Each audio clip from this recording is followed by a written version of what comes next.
There's something nobody really warns you about when a man starts living alone. Everyone assumes they know what happens. They picture the sad bachelor cliché, the empty fridge, the unwashed dishes, the guy slowly disappearing into himself while the world moves on without him. And sure, maybe there are a few weeks that look something like that, but then something else starts to happen, something quieter, something that doesn't make it into the cultural conversation about solitude because it's harder to dramatize, harder to mock, harder to reduce to a punchline. The noise stops. And in the space where the noise used to be, a man starts, maybe for the first time in his adult life, to actually hear himself think. Not the version of himself that exists for other people, the real one, the one that's been waiting patiently underneath all the performance. Most people never get that chance, and they don't even know they're missing it. Daniel is 32. He's not a dramatic person. He didn't go through some spectacular collapse or cinematic breakdown. His life just restructured itself. A relationship ended. A shared apartment became a solo one. And suddenly, his evenings had a texture he didn't recognize. This open, unstructured quiet that felt, honestly, a little threatening at first. He'd come home, and the silence would just be there, waiting for him. No one to debrief the day with, no one's habits creating background noise, just him, his thoughts, and a refrigerator that hummed. He started checking his phone more than he'd like to admit. Not because anyone was particularly trying to reach him, but because the act of checking felt like something. Like proof that he existed somewhere in someone's awareness. He'd post things, observations, photos, nothing major, and find himself glancing back to see who'd responded, not consciously fishing for validation, just doing it, the way you do things you've always done without ever stopping to ask why. He felt, in those early months, slightly invisible. And invisibility, it turns out, is deeply uncomfortable when you've spent your whole life, without even realizing it, performing for an audience. Here's the thing about that audience. It's almost never as real as we think it is, and almost always more influential than we admit. From the time we're old enough to understand that people are watching us, we start adjusting. We start calibrating which opinions to voice and which to swallow, which version of ourselves to lead with in a new group, what kind of success to want, what kind of life to build, what kind of man to present to the world. And this isn't necessarily dishonest. It's human. We're wired for belonging. We evolved in small groups where being cast out was genuinely life-threatening. So the part of our brain that monitors social approval never really clocked out. It just moved offices. Instead of the tribal fire, it's now the comment section, the work lunch table, the WhatsApp group, the imaginary jury of everyone who might one day find out how you actually spend your time. Most men are performing constantly for an audience they can't fully see and couldn't name if you asked them. And they don't know they're doing it until the audience suddenly isn't there anymore. That's when things get interesting. And also, at first, pretty uncomfortable. The discomfort of real solitude is different from loneliness, even though it wears the same clothes. Loneliness is an absence. It's wanting something and not having it. What Daniel felt was more like confrontation. The silence wasn't empty. It was full of him. And he wasn't entirely sure he was ready for that. He'd turned the TV on not because he wanted to watch anything, but because the quiet had this quality of asking him things he didn't have answers to yet. He'd pick up his phone not out of curiosity, but out of reflex, a trained response to stillness that his nervous system had developed over years of living in the presence of other people's needs and expectations. The brain has this tendency to interpret unfamiliar stillness as danger. It goes looking for a threat. And when it can't find one, it manufactures a vague, free-floating anxiety just to have something to do. That's not weakness. That's just what happens when you take a mind that's been oriented outward for 30-something years and suddenly ask it to sit quietly with itself. But here's what happens if you don't run from it. If you let the discomfort do what it's actually trying to do. The changes, when they come, don't arrive with any fanfare. There's no single moment where Daniel decides to become a different kind of man. It happens in small, almost embarrassing ways.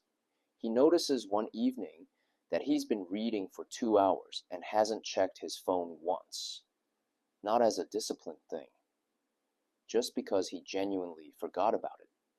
He writes a text to someone, reads it back, and deletes it, because actually he doesn't owe that person an explanation for his choice, and he's not sure why he was about to give one. He catches himself rehearsing a conversation in his head, playing out how to frame something so the other person will respond well, and he stops mid-thought and realizes, I don't need this to go a particular way. I can just say the thing. He stops performing small pieces of himself, one at a time. He posts less, not because he made a rule about it, but because the impulse fades. The thought comes up, here's something worth sharing. And then another thought follows, why? And he can't always find a clean answer, not because sharing is wrong, but because he starts noticing that a lot of what he was sharing was actually a kind of asking, a way of sending something out into the world and waiting to see how the world felt about it. And once you see that about yourself, it's hard to unsee it. He stops explaining his choices to people who didn't ask. He stops laughing at things that aren't funny to him. He stops holding opinions he doesn't really hold just to make a room feel harmonious. One by one, the performances retire, and in the space they leave behind, something quieter and more honest moves in. Then comes the part that actually surprises him, the identity questions. He'd always thought of himself as a person with well-defined tastes and preferences. But when the external structure falls away, when nobody's around to reflect your personality back to you, when you're not in a relationship or a tight friend group that's constantly reinforcing who you are, you realize how much of what you thought was actually a kind of collaborative fiction. He starts asking himself questions that feel almost embarrassingly basic. What do I actually want to listen to when nobody's going to comment on it? What do I want to do on a Sunday morning with no agenda and no one watching? What are the things I say I want? Because they're genuinely mine, versus the things I want because wanting them made me look a certain way to a certain kind of person. These aren't dramatic questions, but they're surprisingly hard to answer when you've spent years outsourcing the answers to the crowd. Solitude strips the borrowed identities away, not violently, slowly, almost gently, the way a river shapes stone. And what's left underneath starts to feel, for the first time, actually his. Psychologists have a term for this, differentiation. The degree to which your sense of self is genuinely yours versus being assembled from the approval of the people around you. Most people, not weak people, not broken people, just most people, have relatively low differentiation. Their confidence fluctuates with how the last conversation went. Their mood is contagious in both directions. Their sense of whether they're doing okay depends, more than they'd like to admit, on whether the people around them seem to think they're doing okay. High differentiation feels different. It's not arrogance. It's not coldness. It's more like having a compass that doesn't need external calibration to know which direction it's pointing. A man who develops, that moves through the world differently. He doesn't need the conversation to validate him so he can be genuinely present in it. He doesn't need to win every disagreement so he can engage with them honestly. He doesn't need people to think well of him every minute so he can occasionally let them think what they think and get on with his day. There's a tree in winter that feels right here. It isn't dying. It's sending everything downward, roots deepening while the surface looks bare, growing in a direction nobody's watching. And when spring comes, it stands with more stability than it had the year before. That's what's happening in Daniel's apartment during those quiet weekday evenings. Something is going deeper. Something is taking root that performance and validation seeking never could have planted. And then, and this is the part that genuinely surprises him, the social world starts responding differently, not dramatically, not in any way that would make for a good story at a party, but he notices it. There's a quality to how people treat him that wasn't fully there before. Conversations feel easier somehow because he's not carrying the weight of needing them to go well. He disagrees with people and the world doesn't end. He declines things without elaborate excuse and nobody, it turns out, actually falls apart. He's slower to speak in some situations, and the things he says carry more weight because of it. People ask his opinion more. They listen differently when he talks. And he realizes quietly that this is what he was always trying to manufacture with effort, with performance, with careful social maneuvering.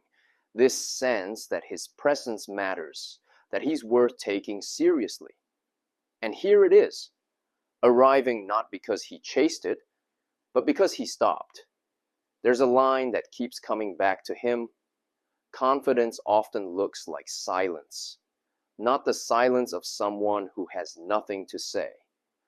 The silence of someone who doesn't need to say anything to feel okay about being in a room.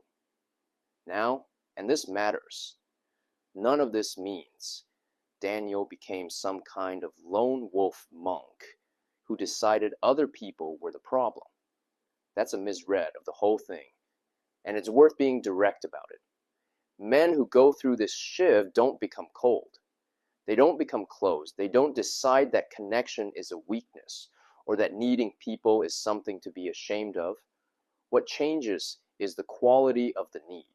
There's a difference between spending time with people because your nervous system is using them as medication, using their company to avoid the discomfort of being alone with yourself, and spending time with people because you genuinely want to be with them, because their presence adds something real to your life, because you love them, or find them interesting, or just enjoy the particular texture of that specific friendship.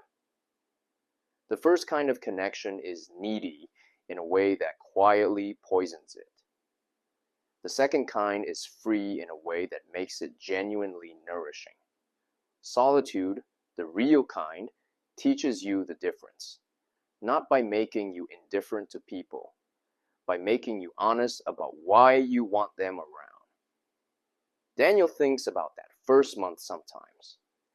The guy who was checking his phone every 20 minutes, performing into a silence he didn't yet know how to trust. He doesn't judge that version of himself. That was just a man who hadn't been given the space to find his own ground yet. But he also wouldn't go back. Not because the solitude was comfortable, it wasn't, not at first, but because what came out of it was something he hadn't known he was missing. A self that didn't require constant external confirmation to feel real, a sense of direction that came from inside rather than being borrowed from the expectations of everyone around him. A kind of quietness, not as absence, but as strength. The particular confidence of a man who knows what he actually thinks, what he actually wants, what he's actually willing to do and not do without needing to run any of it past an imaginary committee. The world tells man that winning comes from visibility, from making noise, taking up space, making sure everyone knows you're there. And look, that's not entirely wrong. Some of that matters sometimes. But there is a different kind of winning that happens in the quiet, in the evenings nobody sees. In the small internal moments where a man chooses his own judgment over the pull of the crowd. It doesn't look like much from the outside. It doesn't photograph well. But the men who have it, you can feel it when you're around them. There's something settled about them. Something that doesn't bend to pressure the way most people do. Something that makes you instinctively feel like whatever they say, they mean it. If you're in a quiet season right now, if the silence of your own company feels more like exile than freedom, I want to offer you a different frame. Maybe life isn't taking something from you.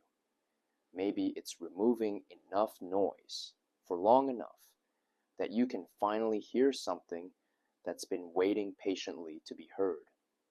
Your own voice, the one that already knows what it wants, the one that doesn't need permission, the one that was there all along under everything.